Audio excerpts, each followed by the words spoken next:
That first reading from Isaiah that Catherine did for us, the story of Hezekiah, is a remarkable story indeed. I don't think any one of us has heard a story like that. He prayed to the Lord, he was bitterly crying, and the Lord gave him 15 more years. As I read this story, I couldn't help thinking about the 6 Jesuits that died, one after the other at the end of April. And I thought, if the Lord had only given them 15 more years. We knew that they were old. We knew many of them had respiratory problems. We knew they were vulnerable to the coronavirus. And yet, when they died, it was like a punch into the midsection. Because you see, one died, and we hardly grieved over him about the work that he did, the success that he had, the places he went, the people's lives he had touched when the next one died. And before we could even look at the next one, the third and the fourth and the fifth and the sixth died. And I thought if only they were given 15 more years. And then I thought again, Peter Larissy was 90 plus, and so was Father F.X. Johnson, Norm Dodge, and Father Charlie Sitter. I don't think they would have wanted 15 more years. But the other two, we could have heard about their stories and the things that they did. When I looked at that and heard Hezekiah's story, I couldn't help thinking about my own death and my approaching death. What would it be like? And then I thought, my death and my approaching death should be as much a gift to others as my life is a gift. I would like it to be peaceful and quiet like my mother's and my father's. There was no bitterness, there was no anger. My mother went to play bingo with the seniors on the 15th of February.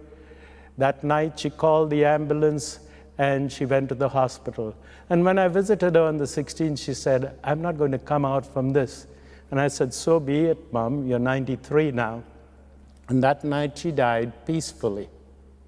And I thought to myself, I would like a death like that because I've hurt many people in my life and I've said sorry to most of them.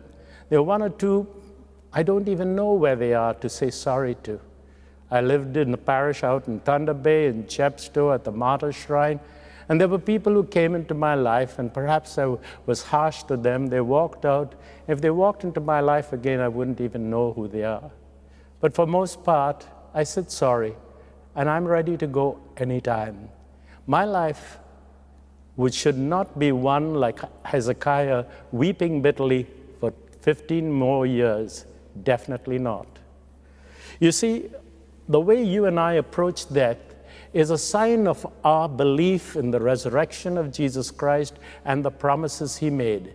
I will go, in my Father's house there are many mansions, and I will go there and prepare a room for you. I truly believe that. And therefore, my life should be such that when my death comes, it will be peaceful and tranquil. Father Don Steen, who's 80 plus years and living in Villa Vianney in Edmonton, Alberta, invited me to come and preach a parish mission when he was a parish priest in Red Deer, Alberta, at the Sacred Heart Parish.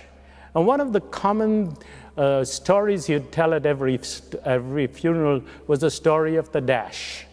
And he says, when you die, your obituary notice will read, born on this day, died on this day, and there's a dash in between. It does not really matter the year that you were born or the year that you die, because that is in God's providence. But what matters is you can do something about that dash. Did you make that worthwhile? Did you make that rich and fruitful? And God will judge you only for that. Did you come up to the full potential that God has called you? Did you come up to all the things that you desired to do in this life? And then that death of yours would be really meaningful. So what has God called us to do? God has called each one of us, without exception, to love, to praise, and to serve him. It does not matter if you're a good cameraman like Greg or Carl over here. It does not matter whether you sing well like Annie and Catherine and read well. It does not matter whether you're like Simone preparing the altar. It does not matter whether I'm a priest preaching here. These are our secondary identities. Our main identity, and most of us are never conscious of it, is to know, to love, and to serve God. You don't need to be a Christian to do that. Everybody, whether you're a Hindu or Muslim or Buddhist, even if you're an agnostic and an atheist. And you may say, well, if I'm an atheist and I don't believe in God at all, how am I to know, to love, and to praise God? You see, our relationship with each other runs parallel to our relationship with God.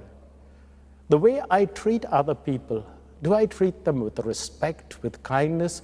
Do I realize that they are truly special because, like me, we were created to know, to love, and to serve God? That you and I were made in the image and likeness of God, and therefore we cannot be used for anything or everything. And therefore, people who abuse people will be twice as damned as the people who are just committing sins. Sorry, that's my own theory. Because each one of us is so very special and precious. And we need to tell people about that because it is so very important. That is the meaning of the dash between the year that you were born and the year that God will call you to Himself. What are we going to make about it? Is it going to be fruitful and rich? A man went up to the doctor and told the doctor, listen, doctor, I'm going to die soon. Can you tell me what is beyond dying? And the doctor says, I don't know. And he says, come on, you've been a doctor, you've been at the deathbed of so many people, you should know. He says, I really don't know.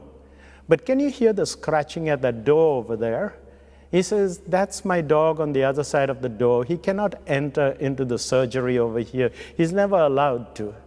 But whole day long, he is scratching at the door because he knows there is somebody who feeds him, somebody who cares for him, somebody who loves him. And that, my dear friend, is the meaning and our approach to death.